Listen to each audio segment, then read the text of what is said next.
সবচেয়ে নিকৃষ্টভাবে পতন হবে নেতানিয়াহুর। গাজায় ধ্বংসযজ্ঞ চালিয়ে ক্ষমতায় টিকে থাকার মরিয়া চেষ্টা করছেন ইসরায়েলের প্রধানমন্ত্রী বেঞ্জামিন নেতানিয়াহু। তিনি ভেবেছিলেন আগ্রাসনই তাকে শক্তিশালী করবে, কিন্তু এখন সেটি তার রাজনৈতিক জীবনের সবচেয়ে বড় অভিশাপ হয়ে দাঁড়িয়েছে। ইসরায়েলের ভেতরে জনগণের ক্ষোভ দিন দিন বিস্ফোরণ ঘটাচ্ছে।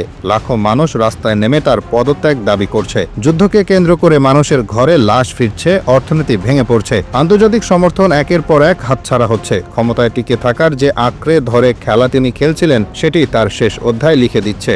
আন্তর্জাতিক অঙ্গনে নেতানিয়াহু একঘরে হয়ে পড়েছেন। যুক্তরাষ্ট্র পর্যন্ত এখন প্রকাশ্যে গাজায় তার গণহত্যার সমালোচনা করছে। ইউরোপীয় ইউনিয়নের দেশগুলো একে একে ইসরায়েলের ওপর অর্থনৈতিক নিষেধাজ্ঞা চাপাচ্ছে। মুসলিম বিশ্ব তো আগেই ফুঁসে উঠেছে। এমন পরিস্থিতিতে ইসরায়েল এখন আর নিরাপদ আশ্রয় পাচ্ছে না। নেতানিয়াহুর দমননীতি ও যুদ্ধ কৌশল তাকে আন্তর্জাতিক রাজনীতিতে সবচেয়ে ঘৃণিত নেতাদের একজন বানিয়ে ফেলেছে। তার বিরুদ্ধে আন্তর্জাতিক অপরাধ আদালতে যুদ্ধাপরাধের মামলা গড়াচ্ছে, যেখান থেকে হয়তো তিনি চিরকাল পালিয়ে বেড়াতে পারবেন না।